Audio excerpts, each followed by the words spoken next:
And well, Prime Minister Narendra Modi today flagged off the Vande Bharat Express from Katra to Srinagar, a key boost to regional connectivity. We are now getting you an exclusive ground report by my colleague Piyush Mishra on board the brand new train.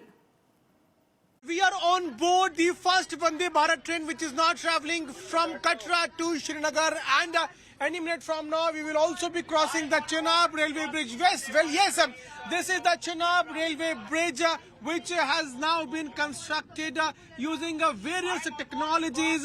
It is one arch bridge, and this is above 359 meter above the Chenab river, which is taller than Eiffel Tower and also 5 times taller than Qutub Minar. This is the Chenab railway bridge, which is now above the Chenab river, which you can clearly see. The world's tallest bridge is the bridge on which we are right now traveling, and through this technological advanced engineering marvel Chenab river bridge, we are now moving towards Srinagar, and you can see as to how this entire bridge is decked up with a tricolor. Every corner is now completely decorated. PM Narendra Modi inaugurated this bridge, and now slowly and gradually the Vande Bharat train is now crossing through the tallest railway bridge, Chenab railway bridge, which is considered as the engineering marvel. And you can also see the river, Chenab river, which is flowing right under this bridge. The majestic view can be clearly seen through this bridge, and now we are going to enter in the tunnel. There are around 30 tunnels in this entire rail network.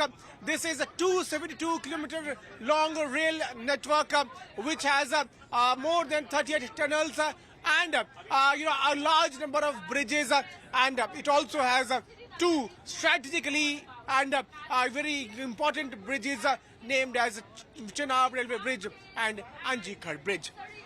With video journalist Ankit Singh, I'm Piyush Mishra in Jammu and Kashmir for New Today. इस वक्त हम उसी Vande Bharat train के cockpit में मौजूद हैं, जो कटरा से कश्मीर और कश्मीर से कटरा की तरफ सरपट दौड़ती हुई नजर आ रही है। तस्वीरों में देखिए, ये अंजी ब्रिज है जिसके ऊपर से ये ट्रेन भागती हुई दौड़ती हुई नजर आ रही है, और टनल्स के माध्यम से जो है अपने डेस्टिनेशन की तरफ जा रही है। और इसमें अलग अलग तरह की जो टेक्नोलॉजीज हैं उसका इस्तेमाल किया जा रहा है। इस पूरे 272 किलोमीटर रेल मार्ग पर 38 के आसपास टनल्स हैं और 900 से ज्यादा ब्रिज हैं, और अलग अलग इक्विपमेंट्स का इस्तेमाल करके, टेक्नोलॉजी का इस्तेमाल करके इस ट्रेन को सर पर जो है इस रेल मार्ग पर दौड़ाया जा रहा है, जो जम्मू और कश्मीर को जोड़ रही है। वंदे भारत के कॉकपिट के अंदर से देख रहे हैं, जहां ट्रेन सर पर दौड़ती हुई कश्मीर की तरफ बढ़ रही है, और धीरे धीरे यही ट्रेन जो है वंदे भारत कश्मीर से जम्मू की तरफ भी जाएगी। देखिए सुरक्षा के कैसे चाक चौबंद इंतजाम यहाँ पर किए गए, और टनल्स के अंदर एग्जिट रूट भी जो है बनाया गया है। अलग अलग टेक्नोलॉजीज का इस्तेमाल करके इस टनल को बनाया गया, और इस शीशे में देखिए कैसे विंडशील्ड जो है स्ट्रांग विंडशील्ड लगाए गए हैं, ताकि बर्फबारी के समय भी यहाँ पर किसी तरह की कोई समस्या जो है पायलट्स और लोको पायलट्स को ना हो। और जो है ये 3 गुना ज्यादा मजबूत कॉकपिट जो है, कॉकपिट का जो शीशा है वो बनाया गया, और कॉकपिट से अब हम बाहर निकल रहे हैं, और बाहर निकलकर आप देखिए कैसे यहाँ पर जो यात्री हैं वो सुगम जर्नी का अनुभव कर रहे हैं। यहाँ पर सुरक्षा बलों का भी यहाँ पर तैनात किया गया है, और कई अलग अलग टेक्नोलॉजीज का इस्तेमाल करके एक अपग्रेडेड वर्जन वाली वंदे भारत ट्रेन अब तैयार है, जो देशवासियों को प्रधानमंत्री ने समर्पित कर दी है। कैमरामैन अंकित सिंह के साथ में पीयूष मिश्रा, जम्मू एंड कश्मीर।